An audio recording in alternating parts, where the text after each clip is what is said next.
Hi, my name is Jamel Simoral, and I am continuously discuss the history of volleyball. So, why William Morgan invented volleyball?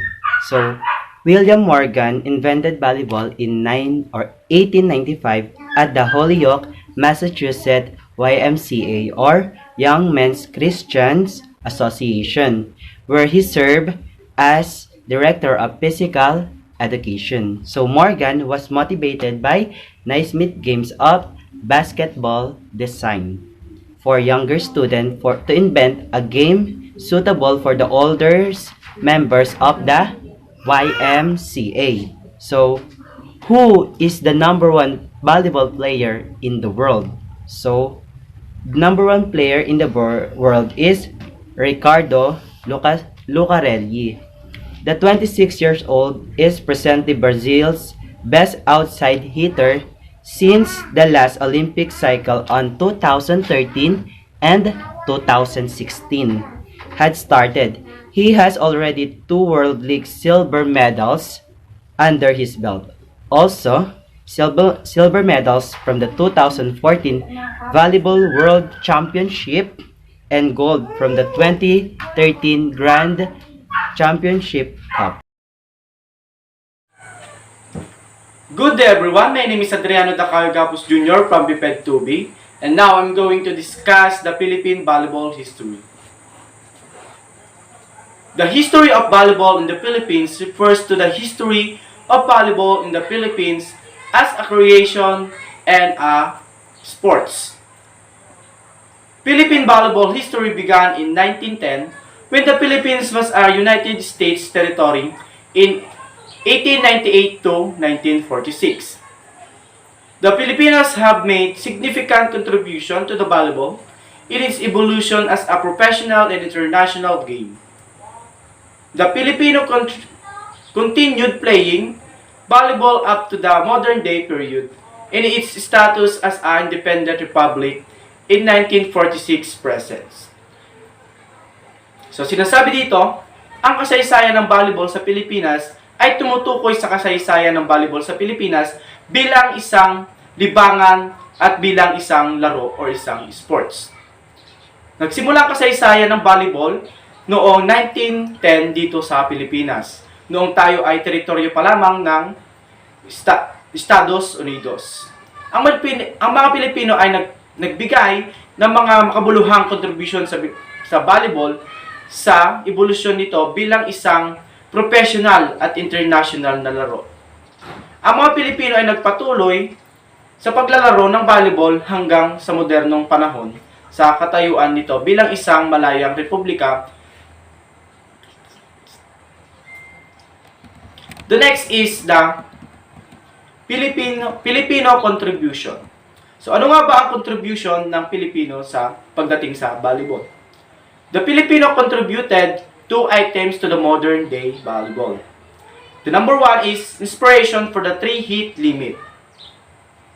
The first contribution was the Filipinos inspire American players to create the three-hit limit for each player in the modern day volleyball. This number of limits is hitting the ball was based by American volleyball players from the Filipino way of letting each other hit the ball before sending of volleyball it's over the Filipino sides of the opponent team. The American revised this method to become the three-hit limit because the old way of taking turn is hitting the ball took too much time and had been observed the effect by the industry of the game and the motivation of the participating volleyballs. Listen the challenge and the competitive nature of the game. The next is setting and spiking the ball. The second Filipino contribution was the set and spike maneuver, also known as set and hit, setting and spiking, or just spike. A spike is a form of volleyball attack done by the player by jumping, raising on the arm above the head and hitting the ball. Also, it will move quickly down to the ground on uh, the opponent court. The set, on the other hand, is an overhand pass done by the setter, another player, using the wrist or the push or to push fingertips and the ball. It was after upsetting the new set of rules created by the American regarding the 3-hit limit, when the Filipino volleyball players at the time invented the set and spike maneuver. The new techniques invented by the Filipino prompted American enthusiasts and participants in volleyball to call it is the Filipino bomb, because spiking in the ball was like a hit or from the form of attack that can squash or kill the opportunity of the opponent team to hit the ball back for a possible point or to win. A more point description of hitting and spiking is that it is an offensive style of passing the ball in a highly trajectory to be struck by another player. So dito sa Pilipinas ay may mga league tayo or may mga laro. Number 1 is indoor collegiate. So narito ang UAP. So ang UAP is the University Athletic Association of the Philippines, established in 1938. It is an association of 8 Metro Manila's universities and Philippines. So, kung nanonood kayo ng volleyball, so, kung alam nyo, ang Ateneo and LaSalle is ito sa pinakamalalaking university sa Metro Manila. So, the next is NCAA or Philippine National Collegiate Athletic Association. So, the National Collegiate Athletic Association is an athletic association of 10 private college and universities in Metro Manila. Established in 1924, it is the oldest collegiate athletic association in the country. The Philippines NCAA is not affiliated with the NCAA of the United States. So the next is indoor. So meron dito is Premier Volleyball Leagues. So, the Premier Volleyball Leagues is a women professional volleyball leagues in the Philippines organized by Sports Vision Management Group Incorporation.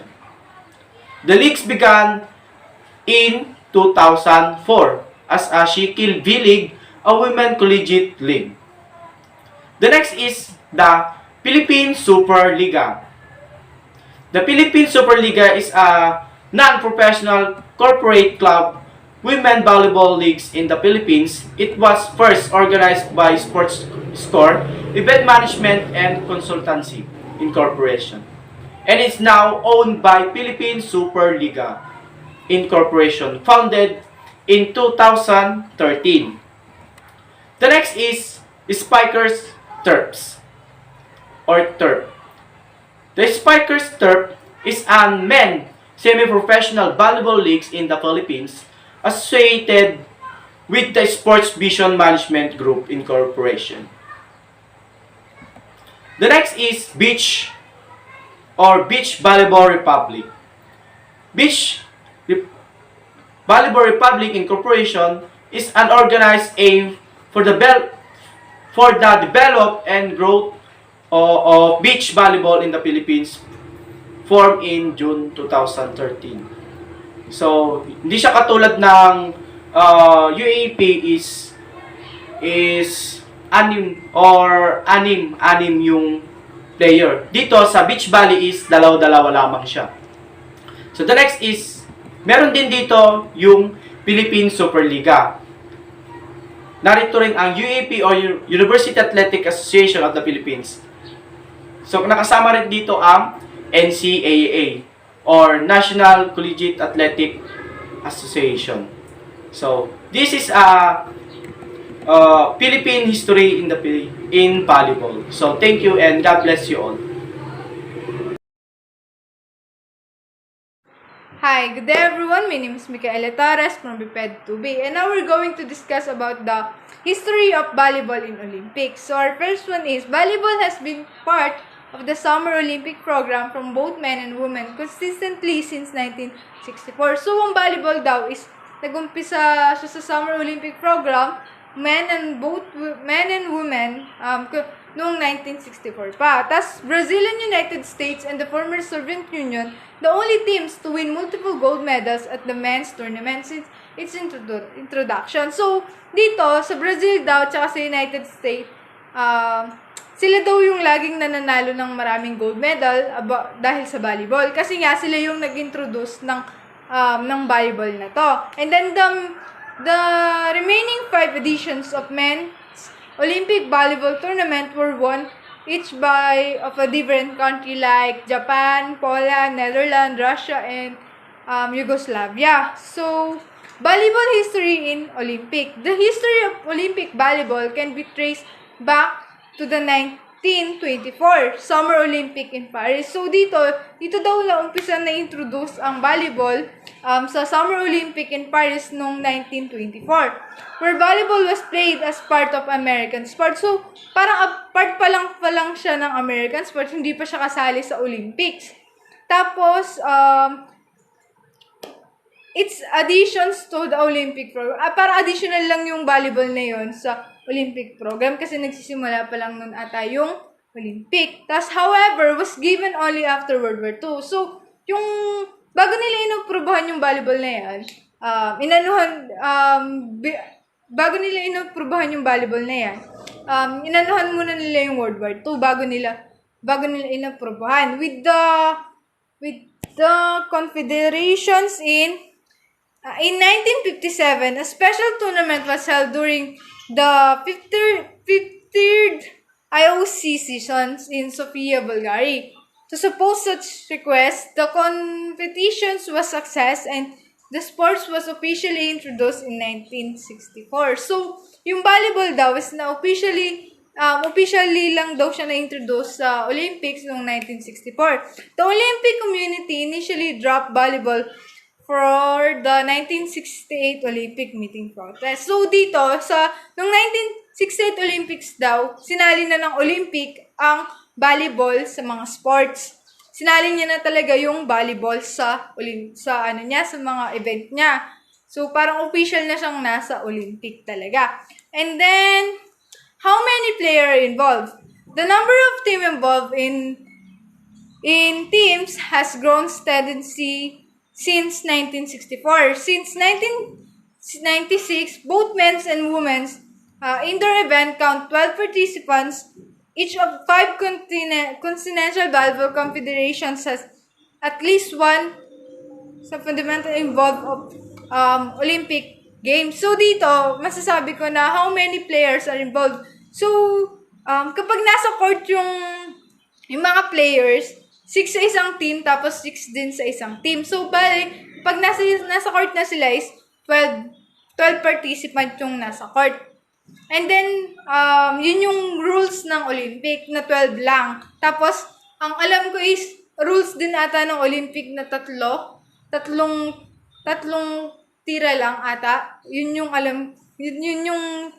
I think, 3 lang talaga yung inanuhan ng Olympics. Parang iniba niya yung rules ng volleyball. Kasi, masyadong marami kung 12 or kahit ilan yung pagtitira, mas may hirapang ma-count yung score sa volleyball. So, yun lang. Thank you.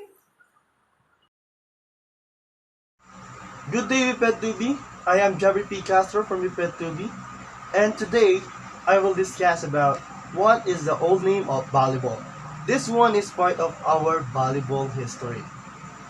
So, volleyball is originally from word or name as mintonette. Volleyball was the brainchild of Dr. G. Morgan, who came up with the idea for the new sport in 1895.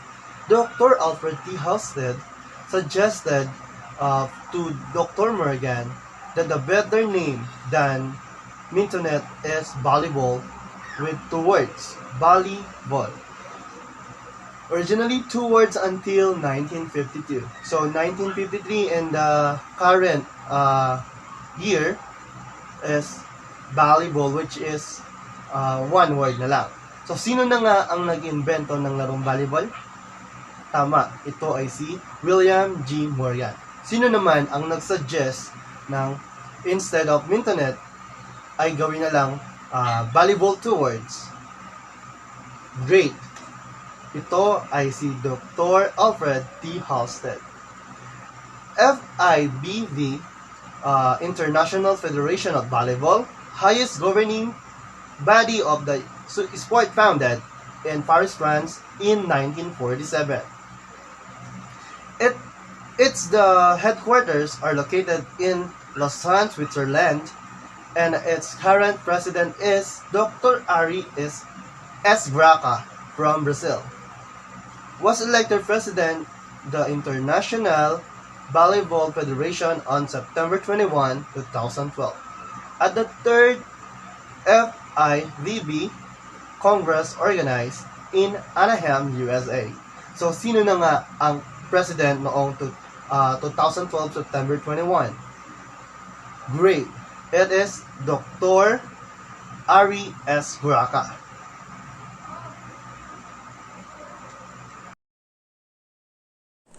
So my name is Paulo Emoson, and I will go to talk about the importance of heights in volleyball. So there are a lot of things in regulation of net in volleyball. Saka important na ma-determine natin yung proper heights sa volleyball to execute well.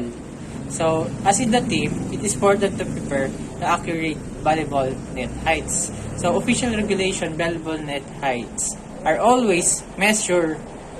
So the volleyball net heights are always measured at the center of the net. So andun yung mga nagre-regulate. So the net size naman is measured more than 3.4 inches higher than the regulation of heights. So yun yung measure ng bawat ilid. So merong differences between the heights of the game in terms pag lalaki naglalaro or women's volleyball. So men's volleyball is measured 7 feet and 11 inches or 2.43 meters. Pag naman sa woman is 7 feet 4 inches by 1 feet or 2.24 meters. So yang naman kapag ng mga bati naglalaro is 7 feet or 2.13 meters. So there's difference between indoor at the outdoor. So yung outdoor is which usually mga beach volleyball yan. So there are tips to measure the proper heights and regulation in the volleyball. So tip number 1 is always measure net height from the center of playing court with appropriating measure device, which is our net chain.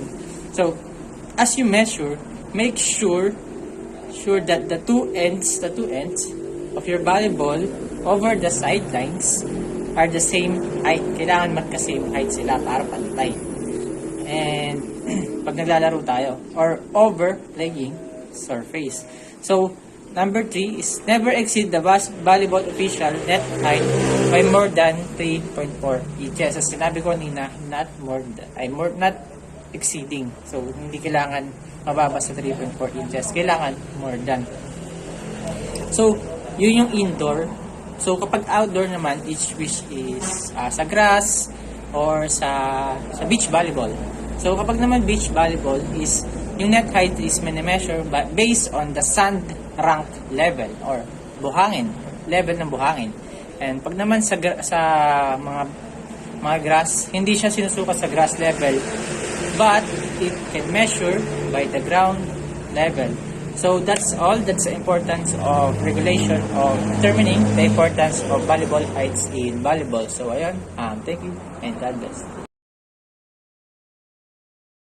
Hello guys, I am Jeremy P. Castro from Mipet2B, and today I will discuss about volleyball equipments. So we have 10 volleyball equipments. So the number 1 is the solid ball or the volleyball ball.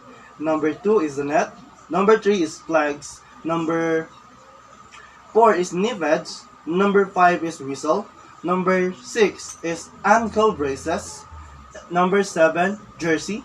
Number 8 is the volleyball footwear or the rubber shoes. Number 9 is volleyball double bag. And the last one is volleyball serving machine. So, let's start in number 1. The volleyball ball or the solid ball. 25.5 to 26.5 inches. The adult indoor volleyball ball is 65 to 67 centimeters or 25.5 to 26.5 inches in circumference. The weight is 9.2 to 9.9 ounces or 260 to 280 grams. So, ang volleyball ball ay kalamitang nilalaro ito indoor and outdoor. Number 2, the volleyball net. The net is 2.43 meter high for men and 2.24 meter high for women. So, laki ng pinagbago ng taas ng net sa lalaki at sa babae. It is placed vertically over the center line. It is 1 meter wide and 9.5 meter to 10 meter long and is 10 centimeter square black mesh. The height of the net is measured from the center of the flying court. So kung makikita nyo rito sa ating picture, andito lahat ng sukat at kung paano ang position ng ating net sa ating playing court. Next, number 3, volleyball flags. The flags should be solid red in color and recommended size of approximately 12 inches by 12 inches, approximately to 16 inches by 16 inches. The flag and hand grip should be securely affixed to the pole. In bounds, point with the flag down and toward the middle of the court. So, nagbigay ako ng isang example ng hand signal. Ito yung inbounds. So, kadalasan nakikita natin ang flags na tinataas pag tumatawag tayo ng violation or minsan substitution. So, minsan ginagamit din natin ito while nagkaroon ng injury and foul sa mga players. Next, the volleyball knee pads. So, ang volleyball knee pads ay hindi naman kadalasang kailangan sa larong volleyball. So, ito yung minsan nagbibigay ng protection sa ating kneecaps and dagdag forma sa ating mga players. So, volleyball knee pads is ensuring protection of your kneecaps, sabi ko nga kanina, during volleyball matches. These black volleyball knee pads are more breathable thanks to their perforated foam. So, kung alam nyo sa larong volleyball ang pancake, so siguro mas ma-apply natin dito yung knee pads. Kasi while na hinabol natin yung ball through pancake, ay may tendency tumama ating mga kneecaps sa floor or sa ground na magkakos or possible na injury sa ating mga players. Good day everyone, I'm Crystal Joy M. Hoben from BPED2B. As we talk about the equipments in volleyball, one of the important thing is the whistle. At kung sa Tagalog ay pito, kung saan siya yung magbibigay ng sign kung kailan tayo titira o kung kailan tayo titigil. Siya rin yung nagdi-dictate at nagre-remind sa mga nagagawa nating violation kung tama ba yung ginagawa natin o mali. At siya din yung nagre-remind sa mga violation, acts or performance na meron tayo doon sa when we are playing a volleyball. And next is the ankle braces.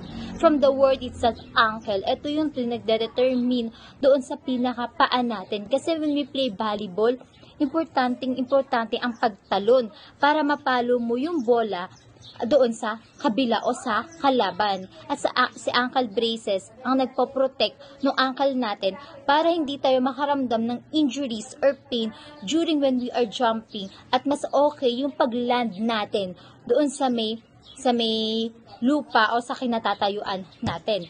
And next is the jersey. Jersey determines or represent the team that we have. When we say jersey, ito yung uniform na sinusuot natin during or while we are playing. Dahil ito yung nagpapakilala ng team natin. Ito yung nagpapakilala ng pride natin as we are belong to those universities, to those schools, to those group or organization that we have, as we represent our team during a game. So that's all for today. Thank you and God bless. So now let's move on to equipment number 8, which is the proper footwear or rubber shoes. So, yung volleyball shoes daw is pareho lang siya, parang halos pareho lang siya ng basketball shoes, but different kasi yung volleyball shoes is consist of gum rubber tsaka sole material. Yung volleyball shoes is talagang pang indoor siya kasi yung sapatos is talagang connect siya dun sa sahig dun sa indoor floor ng volleyball kasi rubber siya, dun lang siya kakapit sa may madulas na court. Dun siya sa pang indoor talaga siya ginagamit kasi, and what's good about volleyball shoes is hindi siya nagmamarking, hindi siya nakakagasgas dun sa may floor or walang naiwan naman siya o mark ganon. So yun. Next is the volleyball duffel bag. A duffel bag or kit bag is a large bag, either natural or synthetic fabric, historically with a top closure using a drawstring. Generally, a duffel bag is used by non-commissioned by personnel in the military and for travel sports and recreation by civilians. So, kadalasan yung duffel bag sa volleyball is pinaglalagyan siya ng mga gamit ng mga bola, pwede ganoon, ng mga supporters, pwede ganoon. Depende sa mga gumagamit nito na volleyball player. But normally, pinaglalagyan siya ng mga bola. So, yun. Next is volleyball serving machine. Volleyball serving machine Total Attack was designed under the direction on top international and collegiate coaches to provide side spin increased power to match the highest level of play. It will deliver thousands of repetitions in daily practice on service, receiving, digging, and spiking. So, having a serving machine sa isang collegiate or teams is nakakatulong ito sa kanilang mga practice. Kasi, pag ginamit mo to, parang kung gusto nyo mag-receiving, kung sa siyang bumabato ng bola, and ang gagawin lang ng libero, ng receiver is, kung sinong gustong mag-practice ng receiving is, sasapuin niya na lang i-receive nila and may tinataman silang target kung doon nila ipupunta. So yun, having a serving machine will make easier sa trabaho ng mga trainers din. So yun, that's all. Thank you. Good day everyone, I'm Joshua Biwerta from Biped 2B. So I will discuss my topic, that is the volleyball facilities. So when playing the volleyball game, kailangan natin ng mga facilities like court. So the court is the first required equipment to play volleyball. So we need to provide all players with healthy, safety, and professional environment kung saan ang mga players ay magagawa nila yung kung anong gusto nila upang hindi sila mahirapan na mag-practice at upang mag-grow at mas matuto.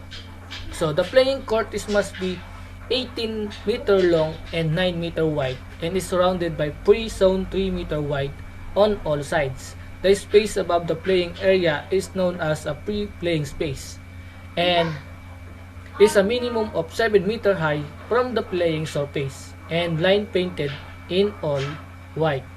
So yeah, thank you.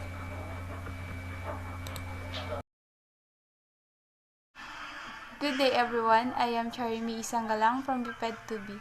So now I'm going to report the playing area.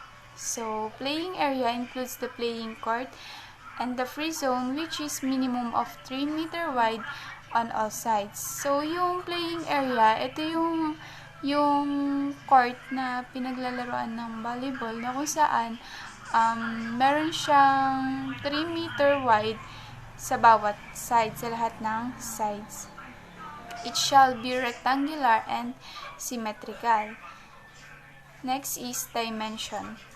The playing court is rectangle measuring 18 by 9 meter, surrounded by a free zone which is minimum of 3 meter wide on all sides. So, yung dimension, ito yung rectangle sa may playing court na kung saan may sukat siyang 18 by 9 meter. So, kagaya na sa playing area, it have a minimum of 3 meter wide on all sides. Playing surface. So, it must be flat, horizontal, and uniform. It must not present any danger of any to the players. That's all. Thank you. Good day everyone, my name is Josa Moralian from Befriend 2. I'm going to report the side bands and antennae. Side bands. Two white bands are fastened vertically to the net and placed directly above each sideline. They are 5 cm wide and 1 m long and are considered as part of the net. Antennae. An antenna is flexible rod of 1.80 m long and 10 mm in diameter, made of finger glass of similar material. An antenna is fastened at the outer side of each edge band. The antennae are placed on opposite sides of the net. The top 80 cm of each antenna extend above the net and is marked with 10 cm strips of constructing color preferably red and white. The antennae are considered as part of the net and literally the limit of crossing. Good day, my name is Kimberly Jane City Borsha from BPED 2B, and now I'm going to report the line of the court. The service line. The service line is the farthest boundary line from the net. It's parallel of the 10-foot and the center line and the markers the closest foot where a player can stand in order to serve the ball over the net at the beginning of each rally. The center line divides the playing court into two equal courts, 9 meters each. The line extends from the net from sideline to sideline. One each court, the rear edge of attack line is drawn 3 meters back from the middle of the center line and the marks the front zone. What is an attack line in volleyball? The attack line, also called the 10-feet line, is a line that is 10 feet or 3 meters away from the net. Players in the back row can only attack the ball above the net if they take off from behind the attack line. The boundary lines are two side lines. The center lines divides the playing court into two equal courts, 9 meters each. This line extends from the net from sideline to sideline.